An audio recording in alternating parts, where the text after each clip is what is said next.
Dwayne Casey hates me. DeMar DeRozan hates me. Kyle Lowry hates me. Why do they hate me? Because I am a jinx when it comes to the Toronto Raptors.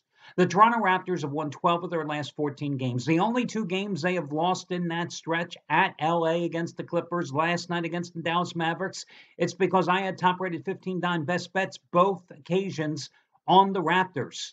Trust me, they never want me to ever release another play involving the Raptors. Never, ever.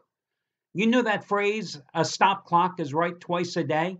There must be like a version of that involving my picks and the Toronto Raptors. What did I ever do to the Toronto Raptors to deserve this type of treatment? I mean, last night they had their season worst in terms of shooting percentage. Some teams lay an egg. They laid like 7 of them last night in that game against the Dallas Mavericks. I couldn't have been more wrong. Now, listen, guys, I know you don't like me, but you have to own up to take a little of the responsibility here because I wasn't out there shooting the bricks against the Mavericks, a team that was 7-11 straight up at home last night. You guys sucked. But of course, again, it's because I was the one that used you as a 15 dime best bet. So I fully expect, guys, listen, the Raptors are going to probably go on another 6-game winning streak, and they're probably going to cover all 6 of those games. But if I ever tell you to bet on the Toronto Raptors again, immediately put everything you have on the other side because it's a guaranteed winner. Jesus. Okay, college bowls are continuing today. And listen, guys, these are the Mickey Mouse bowls. The good bowl games, as far as I'm concerned, are the ones that are coming up.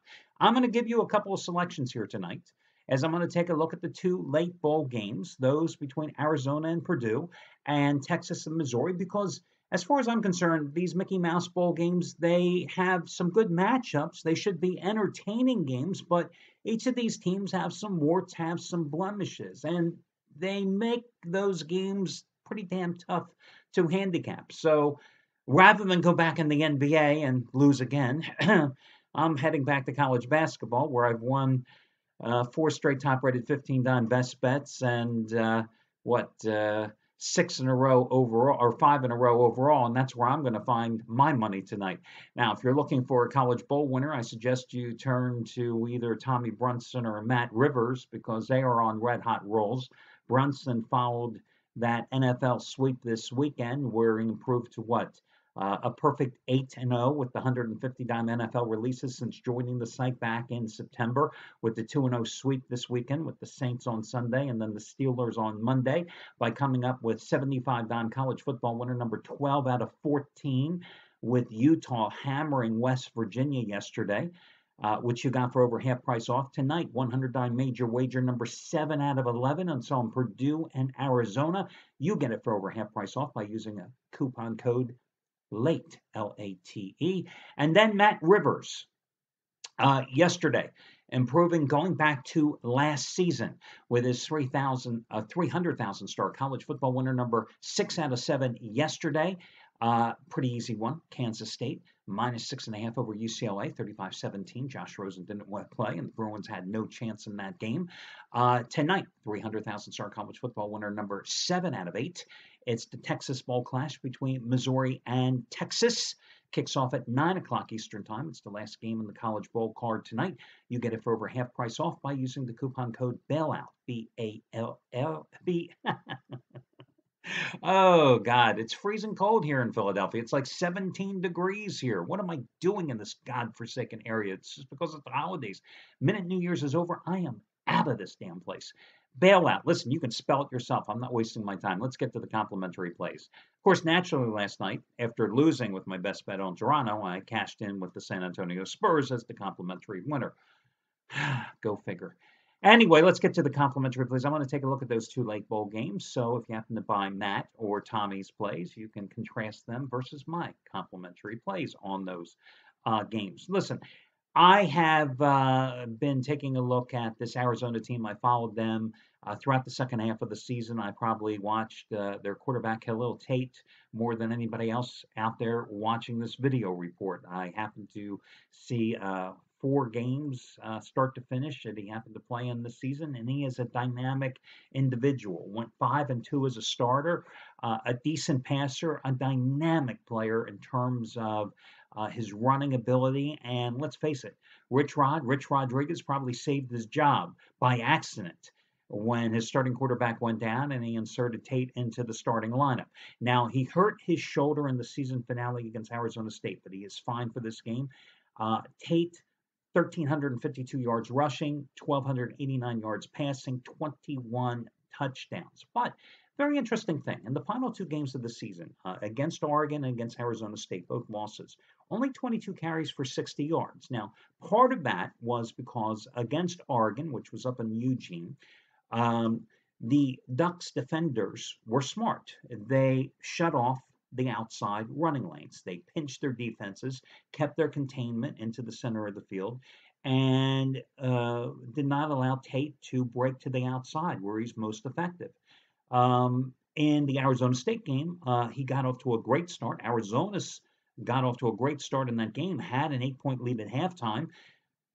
For reasons unexplained, Rich Rod took his foot off the accelerator, and Arizona State, of course, reeled off 21 unanswered points in the third quarter. Tate got hurt. Arizona tried to come back in that game. It failed, and they ended up, as I said, losing those final two games. At the other side, J.J. Taylor and Nick Wilson most of the season, bothered by a sprained ankle. He regained his health late in the year. Those two guys combined to run for 125 yards in each of the final two games. So Tate wasn't exactly putting himself out there and risking injury as well in those last two games. So it was part containment, part he had a steady ground game. But listen, this Arizona offense goes as Khalil Tate goes. Now, can Purdue stop him? That's the multi-million-dollar question here in this game. A lot of people will say, hey, this Purdue had the number 29 rush defense, only gave up 133 yards per game this season. And I think back to that Armed Forces Bowl game when San Diego State was playing Army a couple of days ago, right? San Diego State had the number 11 rushing defense in the country, blah, blah, blah, blah, blah. They're going to be able to stop the Army option attack. How did that work out? Now, we are talking apples and oranges here to a certain extent. But let me go back to game number one this season for Purdue when they took on Louisville and Lamar Jackson. Everybody points out, well, Purdue did a great job at really containing Lamar Jackson, held him to 107 yards on 21 carries. Oh, yeah. Well, how about for the fact that he passed for 378 yards in that game and finished with 485 total yards overall, and Louisville managed to come back and win that game 35-28. Okay, you stopped him from running, and he shredded you through the air. And Jackson isn't that much of a better passer than Khalil Tate. And on the season, Tate ran for 1,352 yards in 10 games. That's only 90 less yards than Lamar Jackson ran for in 2 more games for Louisville. That's how dynamic this guy is, Tate, who runs behind an experienced offensive line, who has 2 very good running backs behind him, which Lamar Jackson didn't really have for Louisville. Now, what's the downside with this Arizona team? They have an undersized defensive front. You can run through them if you have a good ground game. Purdue really doesn't have that great of a ground game. Purdue's quarterback, they lost their starting quarterback midway through the 3/4 way through the season. Their passing game, just so-so. I'll tell you what, Arizona closed 1-3, losing 3 of their final 4 games. Purdue, of course, closed by winning 3 of their final 4. Purdue has rarely faced an offense that is as explosive as Arizona can be. This is the bowl season. Wouldn't surprise me to see Rich Rod pull some tricks out of his bag. I just think that in this game, I would rather take the better offensive team than the defensive team. If you've seen these Mickey Mouse early bowl games, generally offense wins games. You don't see great defensive performances. So I'm willing to lay the 3 points in the Foster Farms Bowl. Foster Farms, what is that? I think Foster Farms, I remember when my son was a little kid, and I think he used to eat corn dogs. Weren't they made by Foster Farms? Anyway, it's being played at Santa Clara. That's the 49ers stadium tonight. There'll probably be about, 16,000 people there if you're lucky. Arizona minus 3 points. I'm buying down the half point on Arizona, and that's the way I'm going. The Texas Bowl. You have to question the motivation of these two teams. Which team wants to be there? You know, Tom Herman left the Houston Cougars, arrived in Austin with much fanfare. The Longhorns, sick and tired of Charlie Strong, they were probably thinking, hey, we're going to win 8, 9, 10 games. We're going to return to the national stage. And early in the season, after that great performance they turned in at USC, good things were expected. What happens? They're a 6-16. Nothing was expected of the Missouri Tigers after a 1-5 start. But then suddenly they beat Idaho, they beat Connecticut, and then they reel off 4 straight SEC wins to close the season. Now, granted, the 4 straight SEC wins came against the 4 SEC teams that finished sub 500, but you closed with 6 straight wins. Barry Odom's team turned it around, and you closed with those 6 straight wins, averaging over 42 points a game. So again, who comes in here on a high? Who comes in here on a low? Who comes in here motivated? Who comes here just playing out the string? For Missouri, you're coming to Texas, coming to Houston to play in a bowl game. For UT, you're taking a 3-hour bus ride from Austin down to Houston to play at the Houston Texans Stadium. Do you really care? Texas, you may have read, they had a couple of players. Well, they have like, I think, 8 or 9 players that aren't going to be available, but some of them are really key players in this contest. One of them's an All American safety. They're going to be missing one of their starting corners, one of their best offensive linemen, one of their tackles. Not playing. He missed most of the season, returned late in the year. He's going to sit out this game to protect his draft status. Their best defensive lineman's going to sit out. Their best run stopper as well. He's got an injury. So this is going to be a shorthanded Texas team. It's a one-dimensional Texas team that can't run the ball. You got a Missouri team that can throw the ball like crazy with Drew Lock. 43 touchdown passes, 12 interceptions. A Missouri team that averaged 39.3 points a game. You got a Missouri team that has a very strong ground game with Ish Witter, who the final 3 games of the season ran for 488 yards, averaged 6.17 yards per carry. You've got, what's the other guy? Larry Roundtree, not Roundtree, Roundtree, the third. The final 6 games during the winning streak, he ran for 500 yards, averaged 6.17 yards per carry as well.